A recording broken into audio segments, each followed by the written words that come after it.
Hello world, this is AKCZ. We are here presenting to the International Composite Manufacturers Association on our solution for a better world. If you'd like to see this presentation after the video, you may go to this website at Carbon Fibers Research Project at .weebly.com. So, climate change is the changing of weather patterns over the course of decades or even millions of years. Historical events concerning climate change have come from Earth's geological forces, or even a change in how the sun's rays reach the Earth. Most scientists, though, believe that the Earth is entering a state of climate change due to recent human activities. Here you can see the climate change in 2014 impacts adaptation and vulnerability.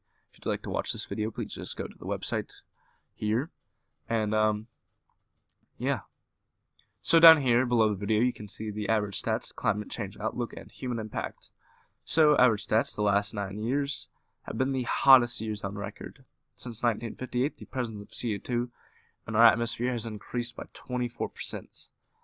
On average, 2.4 million tons of carbon dioxide was released in the atmosphere every second in 2012, and in 2013, human activities amassed 26 gigatons of carbon being released in the atmosphere.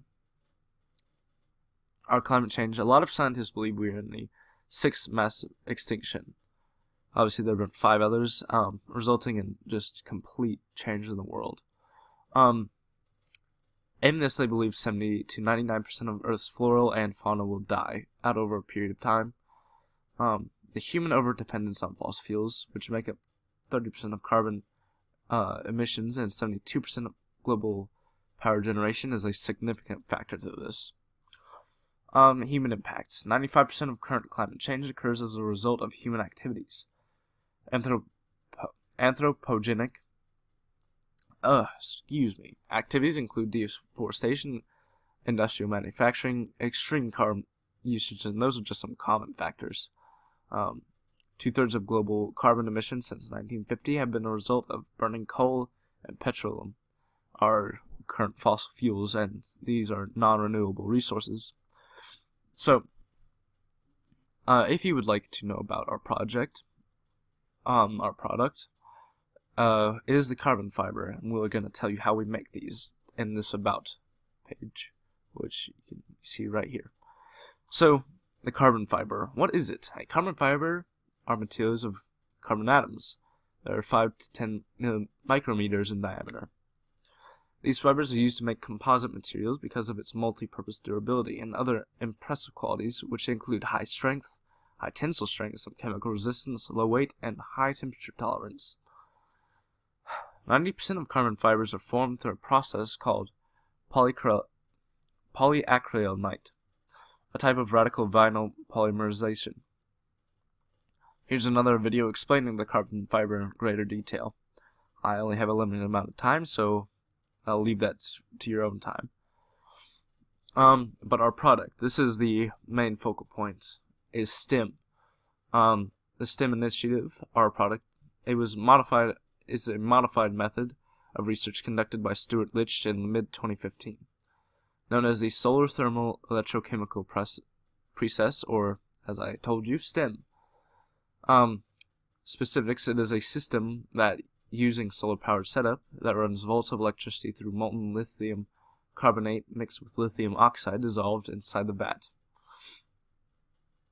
As the electricity is applied, a reaction ensues which produces O2 carbon fibers made from individual carbon atoms, which formed around the electrodes or lithium oxide, both of which can be used in the reaction. We've been able to produce carbon fiber from CO2 in the air, is essentially what I'm saying.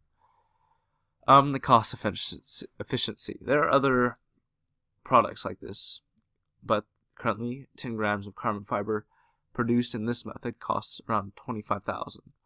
But with our research and Litch research, we're going to be able to reduce this to $1,000 through more trials.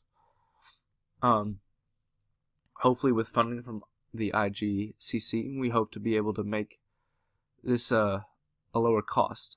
$100 for every 10 kilograms of carbon fiber made from Litch method, which with increased production and scientific innovation that will one day decrease costs dramatically. Oh, pardon me. The impact this can have is amazing.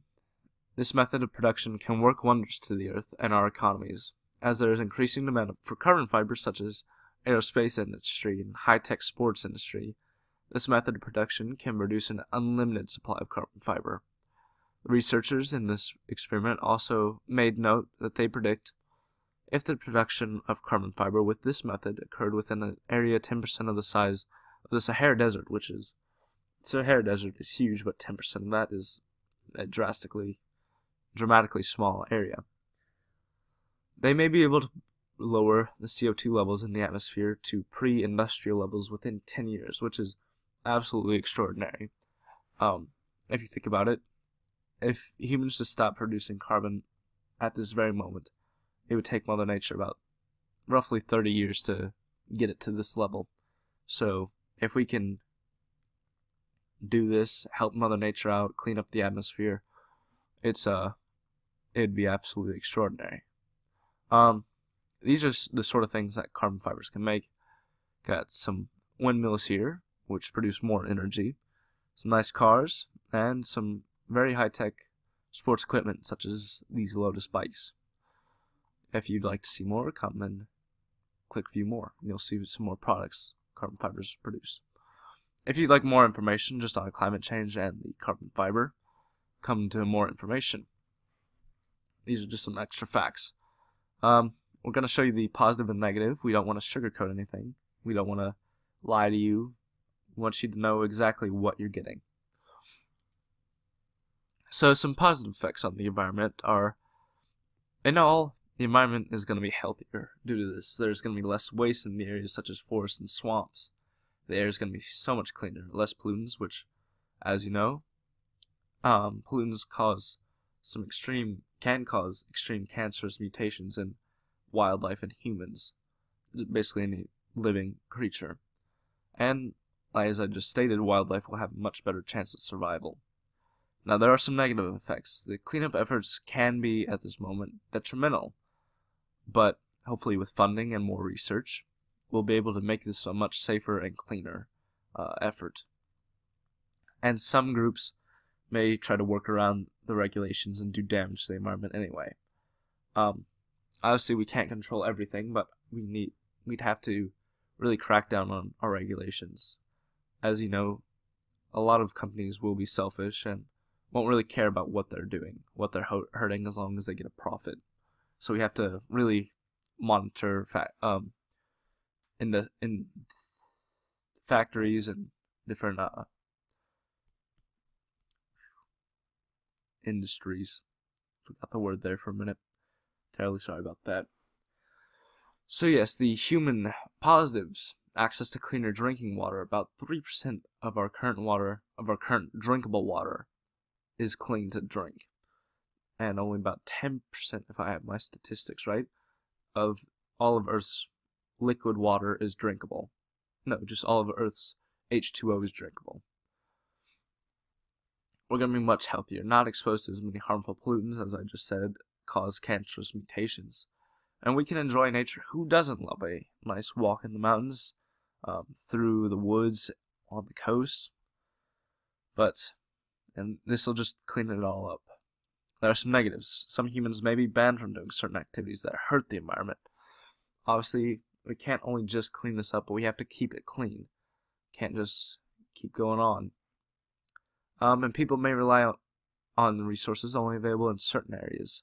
Regulations may prevent them from using such resources. So basically, we can't be extremely strict on what we're allowing, but as I stated, we still have to crack down on what regulations we do have.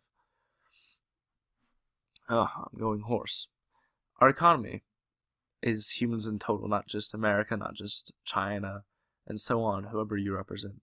Everyone's economy will benefit from this due to the better technology that will be developed, and businesses that specialize in environmentally friendly products and services can generate more revenue. But businesses may have to spend more money to become environmentally friendly. You have to sacrifice to gain. Industries can lose revenue or shut down completely. And so this is, obviously we're working to prevent this, but with change comes change in everything. So as you all know, humans drastically influence the environment. Negatively, we use chemicals, release carbon dioxide in a variety of ways. We overuse of like pesticides can kill soils, and contaminated water can kill wildlife. And as you all know, the big kahuna, global warming. Oh, sorry, I'm getting sick. Global warming harms environment due to temperature increase. Melting glaciers causes flooding. The North Poles and other tundras that a lot of wildlife rely on are melting. Polar bears, penguins, and such. I mean, who doesn't love penguins? So we want to do our best to preserve these. But there are some positives that humans do. We do control wildfires. Renewable energy reduces the strain on resources. We plant trees to reduce some of the effects of deforestation. And we clean waterways and other parts of the environment that are contaminated, so that not only we can drink it, but also other wildlife can drink it without being harmed. We work to eliminate invasive species, and we want to protect endangered species, such as the polar bear, penguin, rhino, and such. So we're not all bad, I promise. Now, technological developments, impacted devices, processes, and systems fulfill human wants and needs. This is just not just on like what we do for the environment, but what we do for each other, all in all. The phone is now a common thing in most people. A lot of people in America and other parts of Europe and Asia have access to phones on a constant basis. Advancements in farming and food producing technology have increased the amount of food available for consumption, putting less strain on our it basically raises our max capacity for humans. As I just stated, it produces larger yield to crops, resistance to diseases, to different temperatures, and so on. Some purification techniques have made water much cleaner and easier than before. We also have our distractions: television, gaming, computers, and exercise equipment, and housing have evolved to not just protect us, but to provide us comfort. Now, you have all these facts, and so please imagine how carbon fibers can change our world right now. Thank you for your time. This was AKCZ, and we hope you'll consider the STEM product. Thank you.